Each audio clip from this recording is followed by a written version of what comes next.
Sweet corn lovers కోసం super crispy evening snack అండి. బయట గోల్డెన్ కలర్లో చూడడానికి టెంప్టింగ్గా, నోట్లో పెట్టి ఒక్క కొరకు కొరకగానే కరకరలాడుతూ క్రంచీగా, నములుతున్న కొద్దీ స్పైసీగా perfect evening tea time snack అండి. ఇది డీప్ ఫ్రై ఐటమే అయినా అస్సలు ఆయిల్ పీల్చకుండా చాలా తక్కువ ఇంగ్రీడియంట్స్తో ఈజీగా చేసేయచ్చు. మరి ఈ వీడియోని చివరి వరకు చూసి ఓ చిన్న లైక్ ఇచ్చి అదే చేత్తో హైప్ కూడా చేసేయండి. ఎవరైనా నా ఛానల్ని ఫస్ట్ టైం చూస్తుంటే ఛానల్ని సబ్స్క్రైబ్ చేసుకుని గంట సింబల్ని యాక్టివేట్ చేసుకోండి. నేను మీ Janu, welcome to Janu's kitchen wall. ఈ రెసిపీ కోసం ఒక మిక్సీ జార్ తీసుకొని దాంట్లోకి 1 కప్పు వరకు స్వీట్ కార్న్ గింజల్ని యాడ్ చేసుకోండి. ఇక్కడ నేను 2 మీడియం సైజ్ స్వీట్ కార్న్స్ని గింజలుగా ఒలుచుకొని అందులో 3 అంతుల వరకు గింజల్ని యాడ్ చేసుకున్నా. ఇందులోకి మీరు ఎంతైతే కారం తినగలరో దాన్ని బట్టి పచ్చిమిర్చిని యాడ్ చేసుకోండి. ఇక్కడ నేను 3 పచ్చిమిర్చిని యాడ్ చేసుకుంటున్నా. ఇందులోనే 1 అంగుళం పొడవున్న అల్లం ముక్కని చిన్న చిన్న ముక్కలుగా కట్ చేసి ఇందులోకి యాడ్ చేసేయండి. జార్కి మూత పెట్టి మెత్తగా ఈ విధంగా మిక్సీ పట్టుకోండి. ఇలా పట్టుకున్న ఈ పేస్ట్ని ఒక మిక్సింగ్ బౌల్లోకి యాడ్ చేసుకోండి.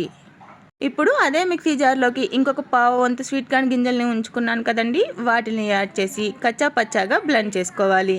దీన్ని మెత్తగా మిక్సీ పట్టకుండా పలుకులుగా ఉంటే మనం తినేటప్పుడు మధ్య మధ్యలో తగులుతూ టేస్ట్ అనేది బాగుంటుంది.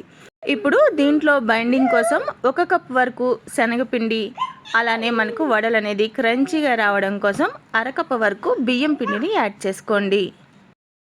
దీంట్లో 1 మీడియం సైజ్ ఉల్లిపాయని చిన్నగా కట్ చేసి యాడ్ చేసుకోండి. ఇందులోనే సన్నగా కట్ చేసుకున్న కొత్తిమీర, కరివేపాకు కూడా యాడ్ చేసి 1 స్పూన్ వరకు జీలకర్రను కూడా యాడ్ చేసుకోండి. ఇందులో రుచికి తగినట్లుగా 1 స్పూన్ నుంచి 1.5 స్పూన్ వరకు ఉప్పు, అలానే ఈ వడలు అనేది మంచి కలర్ రావడం కోసం 1 పావు స్పూన్ వరకు పసుపు, 2 చిటికెళ్ళ వరకు బేకింగ్ సోడాని యాడ్ చేసుకోండి. ఈ ఇంగ్రీడియంట్స్ అన్నీ మిక్స్ అయ్యేలాగా చేత్తో ఈ విధంగా పిండిని ప్రెస్ చేసుకుంటూ మిక్స్ చేయండి. వాటర్ పోయాల్సిన అవసరం ఏమీ లేదండి. కరెక్ట్గా మనం ఈ మెజర్మెంట్స్ని తీసుకున్నామంటే మనకి పిండి అనేది కరెక్ట్గా వస్తుంది. ఒకవేళ మీకు పిండి ఏమైనా గట్టిగా ఉంది అనుకుంటే చేతిని తడుపుకొని ఆ తడి చేత్తో ఈ విధంగా ప్రెస్ చేసుకుంటూ ఉండండి. లేదు మీకు పిండి ఏమైనా లూజ్ అయ్యింది అనుకుంటే కొంచెం బియ్యం పిండి, కొంచెం శనగపిండిని యాడ్ చేయండి. మొత్తానికి పిండి కన్సిస్టెన్సీ మాత్రం గారెల పిండిలాగా కొంచెం గట్టిగానే రావాలండి. పిండి కన్సిస్టెన్సీ చూసారా, ఈ విధంగా ఉండాలి. ఇప్పుడు మనకి వడలు వేసుకోవడానికి పిండి రెడీ అయిపోయింది. ఇంకా డీప్ ఫ్రై చేసుకోవడానికి ఆయిల్ పెట్టేద్దాం. దీనికోసం స్టవ్ వెలిగించుకొని అడుగు వెడల్పుగా ఉన్న కళాయిని పెట్టుకోండి. దీంట్లోకి డీప్ ఫ్రైకి సరిపడినట్లుగా ఆయిల్ వేసుకోండి. ఇక్కడ మనం వడలు చేసుకోవడానికి ఆయిల్ అనేది మీడియం హీట్ అయితే సరిపోతుంది.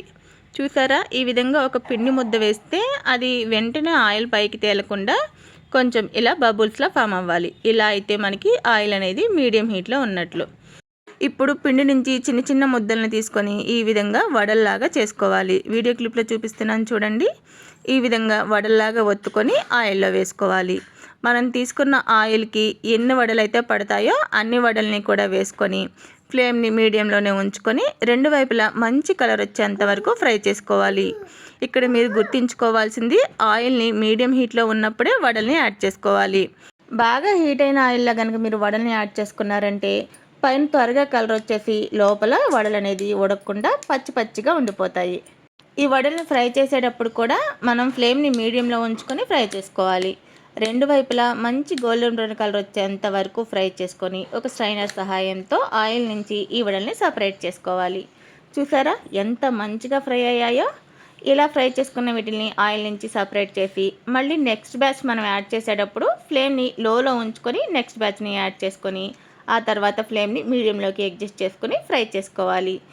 ఈ వీడియోలో నేను చూపించిన మెజర్మెంట్స్ అండ్ టిప్స్తో కనుక మీరు ఈ రెసిపీని ట్రై చేశారంటే పైన క్రంచీగా, లోపల సాఫ్ట్గా, మంచి స్పైసీగా చాలా బాగా కుదురుతాయండి. రెసిపీ నచ్చితే ఒక చిన్న లైక్ ఇచ్చి అదే చేత హైప్ కూడా చేసేయండి.